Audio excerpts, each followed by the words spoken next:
आप सभी ने जीवन के अधिकार के बारे में सुना होगा। आज हम बात करते हैं मरने का अधिकार। क्या हमें मरने का अधिकार भी ऐसे ही प्राप्त होता है? जी हाँ, जब हमारी सांसें बोझ बनने लगती हैं या फिर हमारा शरीर एक पिंजरा बन जाता है, अपनों की आंखों में आंसू देखकर मृत्यु को चुनना कितना सही और कितना गलत होता है, आइए हम इस एक कष्टदायी पल के बारे में यानी कि इस मोमेंट के बारे में जानते हैं। जी हाँ, हम बात कर रहे हैं इच्छा मृत्यु की यानी कि यूथेनेशिया की। तो यूथेनेशिया क्या होता है, इसके किन प्रकार होते हैं, ये किन किन देशों में लागू है, भारत में कब लागू हुआ, हाल ही में ये क्यों चर्चा में है। तो चलिए बात करते हैं इच्छा मृत्यु या यूथेनेशिया के बारे में।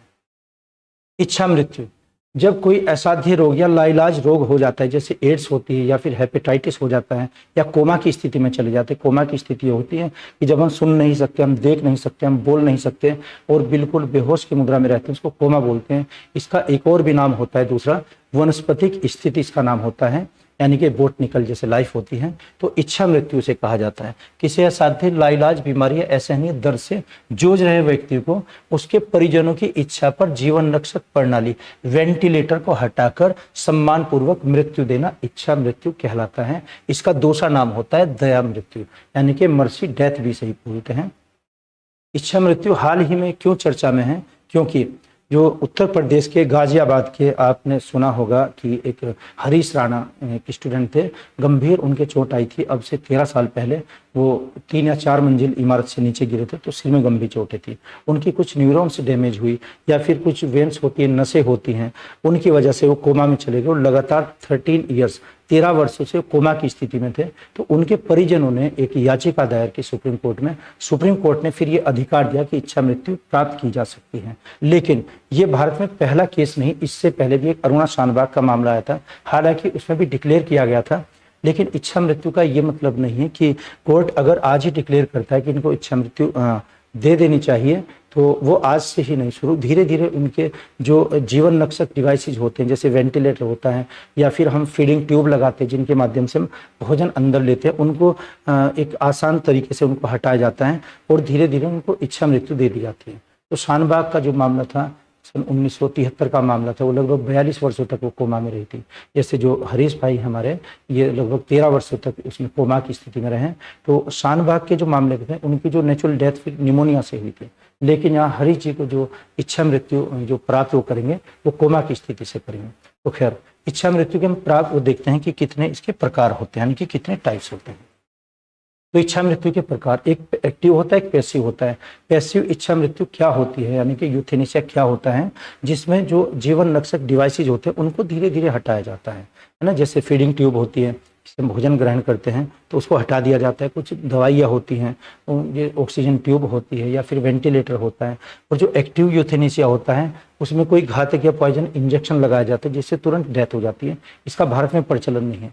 यहाँ पर जो प्रचलन है वो पैसिव इच्छा मृत्यु का है, यानी कि अप्रत्यक्ष रूप से उसको इच्छा मृत्यु दी जाती है।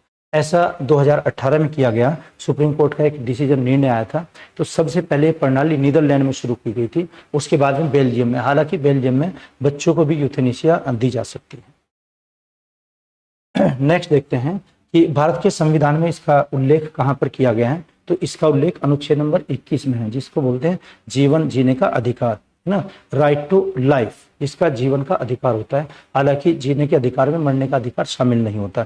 इसीलिए जो सुसाइड होती है, to commit suicide is the punishable offence, वो एक दंडनीय अपराध होता है। तो सुसाइड अलग चीज होती है और ये इच्छा मृत्यु अलग चीज होती है। इच्छा मृत्यु में तो एक मेडिकल काउंसिल बनती है, वहाँ पर जो बड़े डॉक्टर्स होते हैं जो पैनल में शामिल किए जाएंगे, वो ये डिसाइड करते हैं कि इनको इच्छा मृत्यु दी जाए या नहीं दी जाए और कैसे दी जाएगी। तो पूरा एक सिस्टम होता है, लेकिन सुसाइड में ऐसा कोई सिस्टम नहीं होता। तो सुसाइड आज भी दंडनीय अपराध होता है भारत में। लेकिन 2018 में जो right to die with dignity, dignity क्या होता है, जो गरिमा पूर्वक या सम्मान पूर्वक यहाँ पर ऐसी मृत्यु दी जाएगी। तो सुप्रीम कोर्ट ने 2018 में right to die with dignity, गरिमा के साथ मरने का अधिकार को मौलिक अधिकार माना। ये फंडामेंटल राइट्स में हमारे होगा। फंडामेंटल राइट्स संविधान के भाग नंबर 3 में दिया गया है, जो आर्टिकल 12 to 35 होता है। तो उसमें जो आर्टिकल 21 होगा, 21 जीवन का अधिकार, उसमें ही ये शामिल किया गया था।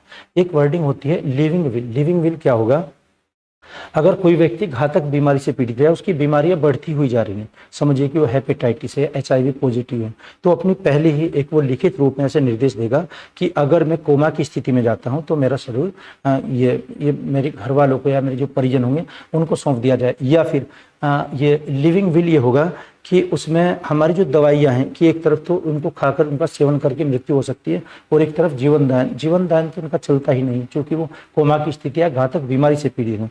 तो उनको जो ऐसी मृत्यु वाली दवाइयाँ होती है उनको चूज करने का अधिकार होता है। तो लिविंग विल क्या हो जाएगा, व्यक्ति पहले से ही निर्देश लिख सकता है कि यदि वह कभी कोमा या लाइलाज स्थिति में हो तो कृत्रिम मशीनों पर न रखा जाए उसको, जैसे वेंटिलेटर होते हैं उन पर नहीं उसको रखा जाए। तो ये क्या होता है, ये लिविंग विल होता है। ओके, नेक्स्ट देखिएगा आप, जैसे हरीन राणा जी का मामला है तो हाल ही में सुर्खियों में क्यों है, क्योंकि इनको इच्छा मृत्यु दी जाएगी। अब ये कोर्ट ने डिसाइड कर दिया ना, ये एक मेडिकल स्टूडेंट थे तो वहाँ हॉस्टल वगैरह या कॉलेज की छत से नीचे कोलैप्स हो गए, नीचे गिरे तो सिर में गंभीर जो भी इनके चोटें आई हैं, न्यूरॉन्स डैमेज हुई हैं, जो अंदर तंत्रिकाएं होती हैं, तो ये कोमा की स्थिति में चलेगी। तो जो इनके पेरेंट्स थे उन्होंने ये याचिकाएं दायर की थी जो 2018 में कि इस पर नियम लागू कर दिए गए। आगे देखते हैं कि ये किन किन देशों में लागू है। तो सबसे पहले कहाँ पर लागू हुआ था, इच्छा मृत्यु जो देशों में मान्य है ये कहाँ पर है, तो पहले आ जाएगा नीदरलैंड। नीदरलैंड में सबसे पहले इसको लागू किया गया था, नीदरलैंड जिसको हॉलैंड भी कहते हैं। दूसरा बेल्जियम, बेल्जियम में क्या हो जाएगा, यहाँ तो बच्चों को भी दी जा सकती है अगर वो घातक बीमारी से पीड़ित होते हैं। कनाडा में होता है, अमेरिका में होता है, न्यूजीलैंड में होता है, ऑस्ट्रेलिया में होता है, या फिर लग्जमबर्ग में होता है, इक्वाडोर में होता है। तो ये सब देश है इसमें, है ना, भारत इसमें देश बना है, ये 10वां देश आ जाएगा। अमेरिका भी दिया हुआ है। तो स्विट्जरलैंड में सक्रिय इच्छा मृत्यु की जगह एक्टिव यूथेनेशिया की अनुमति नहीं है, वहां पर सक्रिय नहीं है ना। अच्छा, ये देश गंभीर लाइलाज बीमारी और असहनीय दर्द के मामलों में ही इनकी अनुमति मिलती है, जहां तब दी जा सकती है।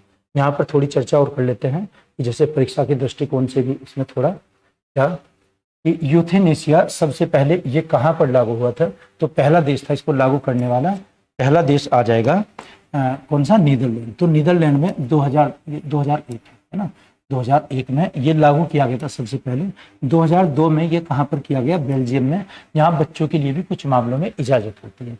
इस अमेरिका में ओरेगन, वहाँ के कुछ स्टेट्स हैं, कुछ राज्य हैं, ओरेगन, वाशिंगटन, कैलिफोर्निया, वर्मोंट जैसे कई राज्यों में सहायता मृत्यु किसे बोलते हैं, असिस्टेड सुसाइड। ये क्या होता है कि अगर घातक बीमारी से कोई पीड़ित है तो वहां पर कुछ दवाइयों के ये पैकेज होते हैं ना, कि ए दवाई है और बी दवाई है, कि इसको खाने से तो एज इट चलता रहेगा मामला, है ना, और बी को अगर इसका हम बी का सेवन करते हैं, कंज्यूम करते हैं, दवाई मेडिसिन होते हैं कुछ, इससे पाकर इसके ये मृत्यु प्राप्त करता है। तो ये ऑप्शन वहां पर, इसको हम क्या बोलते हैं, सहायता प्राप्त सुसाइड, असिस्टेड सुसाइड बोलते हैं। तो अमेरिका के इन राज्यों में लागू है। नेक्स्ट, भारत की स्थिति क्या है कि 2018 में ये हमने एक मौलिक अधिकार बनाया, फंडामेंटल राइट्स बनाया, जो अनुच्छेद नंबर 21 में रखा गया, ठीक है ना। तो भारत में सर्वोच्च न्यायालय 2018 में पैसिव यूथेनेशिया, देखना एक्टिव यहाँ भी लागू नहीं है, सिर्फ पैसिव। तो पैसिव यूथेनेशिया यानी जीवन रक्षक प्रणाली को हटाने की अनुमति, कानूनी मान्यता दी गई, ठीक है। इससे पहले एक मामला अरुणा शानबाग का भी आया था, उस पर फिर कभी चर्चा करेंगे। तो ये वीडियो आपको कैसे लगा कमेंट बॉक्स में आप लिखकर बताइएगा। Okay, thank you.